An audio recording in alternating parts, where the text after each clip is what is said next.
Développe un peu, fais pas ton timide là. D'habitude tu développes, t'es là, oui, alors moi, à Dunkerque en 1967, à Deauville, à La Baule. À la boule. La Baule, Escoubiliac. Escoubiac, pas Escoubiac. Eh, laisse-moi kiffer, Escoubiliac. Ok, c'est la Baule portugaise ça. Bol portugais. Tu connais Elder, la Baule portugaise? pas de bol là-bas. Ah merci, tu Y a vois. même pas de mer là-bas, mon Écoute, gars. écoute, Y a pas de mer, y a- Escoubiliac, d'accord? Ça c'est la vraie Baule. Tes frères.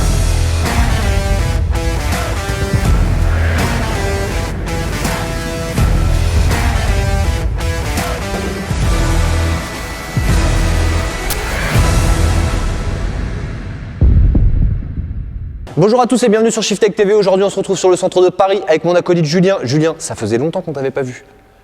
Tu boudais? Tu boudais. Non, tu boudais. Bon allez, vas-y. Bon allez, on arrête. Qu'est-ce qu'on a devant nous? Une Ferrari 458 Spider. Et qu'est-ce qu'on a fait dessus? Ligne complète IPE. On vous en parle tout de suite.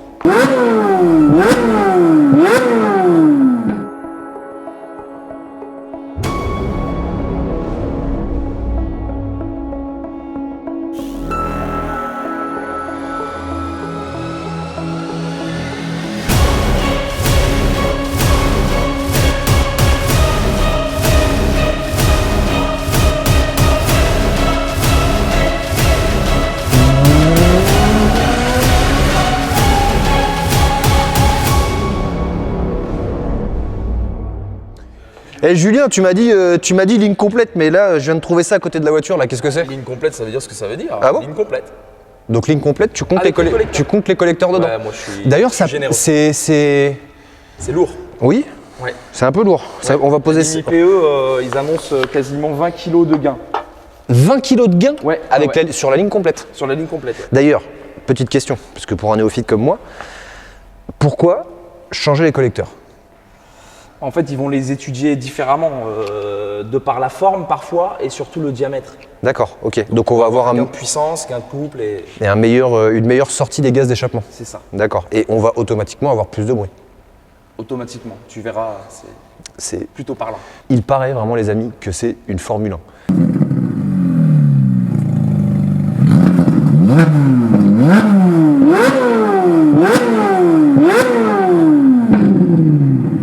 On avait fait une GT3 il n'y a pas si longtemps que ça.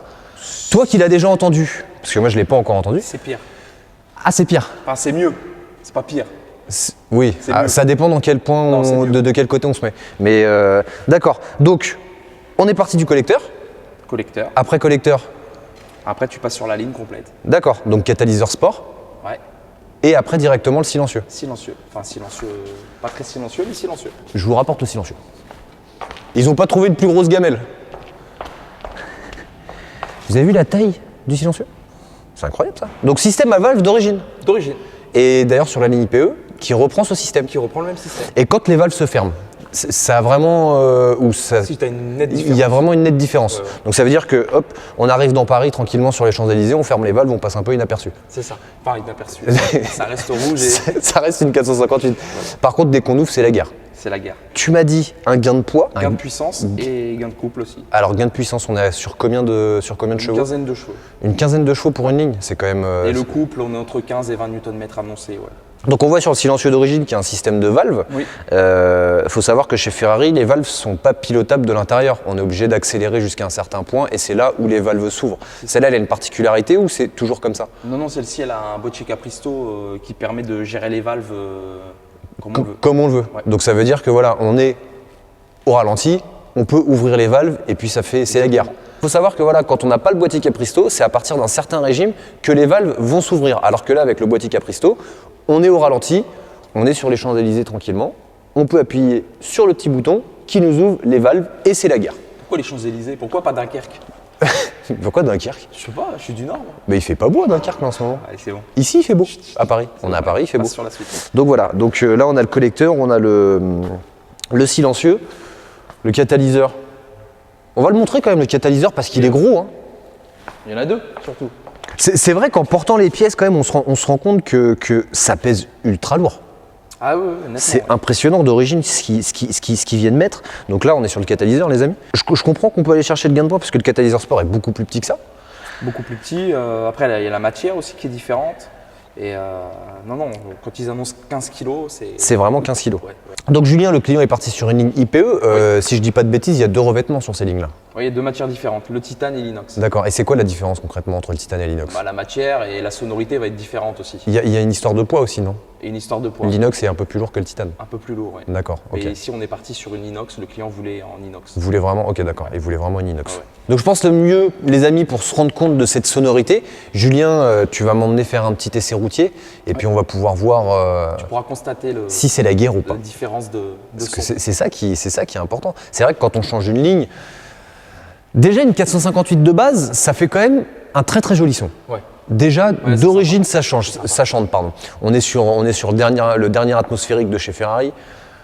Moi, j'ai vraiment, c'est pas la Ferrari que je préfère, parce que je préfère la F430 Scud, qui, elle, c'est la guerre, il n'y a pas besoin de changer la ligne. Mais ça reste quand même le dernier atmosphérique. C'est une très très jolie voiture, elle vieillit très très bien, elle est intemporelle. Même d'ici quelques années, ça aura encore une très très belle ligne. Mais voilà, après on est passé sur les modèles turbo, donc la 488. Et c'est vrai que les modèles turbo, malheureusement, ça a perdu un petit peu de son charme. C'est différent. C'est un peu comme les motos italiennes. On prend une Ducati, je sais que tu n'affectionnes pas forcément les motos italiennes. C'est beau, mais... C'est beau quand ça marche. Mais voilà, les premières motos italiennes, on avait ce bruit d'embrayage, de machin et tout, ça vivait, on sentait qu'il y avait une âme. Là maintenant, les dernières, bon... On démarre et puis voilà, quoi, on dirait une 1290 Super Duke. On change. Hein On dirait MC Solar. On dirait un petit Solar. Bon, on est parti ? Allez, on y va.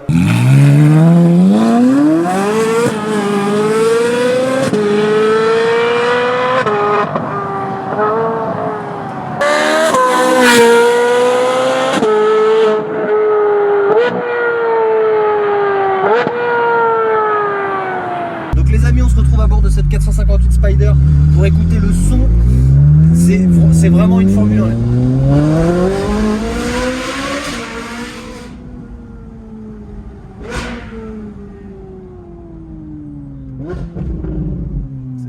Alors cette ligne, tu valides ou pas? Je pense que là, on n'a même pas besoin de...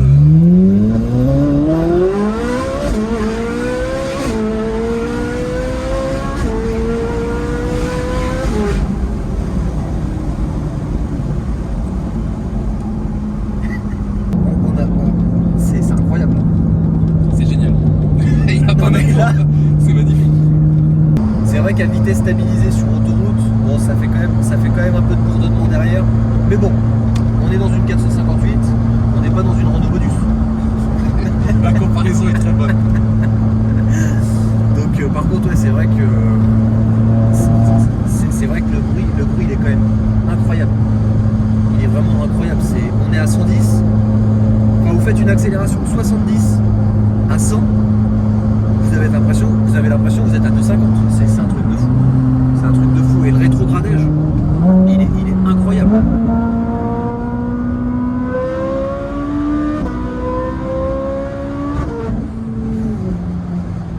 C'est incroyable. C'est incroyable. Et on prend pas de tour là. Et on prend pas de tour, c'est ça le pire. Bon, et toi, mon petit Julien, qu'est-ce que t'en penses? J'achète. T'achètes beaucoup de choses. Tu achètes beaucoup de choses. Non, mais c'est vrai, à la conduite et tout, c'est vrai que le rétrogradage, il est quand même assez énorme. Ouais, non, mais c'est... Parce que mine de rien, ça a de l'âge, cette voiture. C'est un petit peu d'âge. Et les passages de rapport, le confort, le châssis, enfin, c'est une Ferrari quoi. C'est une Ferrari. Non, c'est efficace, c'est cool. C'est très très cool. J'achète. Tu achètes. Donc les amis, on revient de cet essai routier. Effectivement, Julien m'avait pas menti, c'est vraiment la guerre. Le bruit est quand même assez exceptionnel. Qu'est-ce que t'en penses toi, Julien? À ton avis? Bah déjà, la dernière fois, la GT3, ça donnait la banane. Ouais. On se disait pour aller chercher la baguette de pain le dimanche matin, on réveillait tout le quartier, c'était quand même assez Là, sympathique. c'est encore autre chose. La sonorité est encore différente. C'est un cran au-dessus. C'est Non, moi j'aime bien. Tu sais que dès lors que ça fait du bruit, pour moi, c'est... Bah c'est là finalement où c'est sensationnel. C'est que vous prenez les 488, c'est beaucoup plus efficace que ces 458. Mais finalement, on n'a pas ce bruit. C'est un peu comme les GT3 et les GT2 RS. GT3 RS et GT2 RS, pardon. On a beaucoup plus de puissance sur une GT2 RS, mais finalement, quand on accélère avec une GT3, on a la banane. Ouais, c'est pas la même auto. C'est pas la même moto. C'est vrai qu'on a toujours ce facteur de bruit qui fait que, voilà, si derrière ça crie, ça procure des sensations. Et ça, c'est quand même assez plaisant. Donc Julien, question très très pertinente. Le prix. On est à 14 900 €, la ligne complète avec la pause. Avec la pause. Donc 14 900 € pour avoir le bruit. Alors pour la GT3, on avait dit une Formule 1, donc là on est obligé de passer un cran au-dessus. Donc on va dire Formule 1 pour la GT3 de ces années-là, donc le 1,6 litre turbo Voilà. Et Formule 1 V10 de l'époque. de l'époque pour celle-ci. Pour celle-ci. Voilà. Ouais, c'est vrai que quand même c'est assez impressionnant. Surtout quand on passe cette plage de régime, les 4000 tours, Ouais, on a l'impression vraiment que d'un coup on a le moteur qui va nous sauter dans l'habitacle devant. C'est vraiment vraiment impressionnant. Écoute mon petit Julien, je te remercie pour ces petites explications. Et puis j'arrive.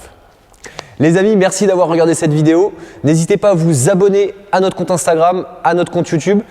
Et puis, Le mot de la fin. Monsieur Julien, Oui. le mot de la fin.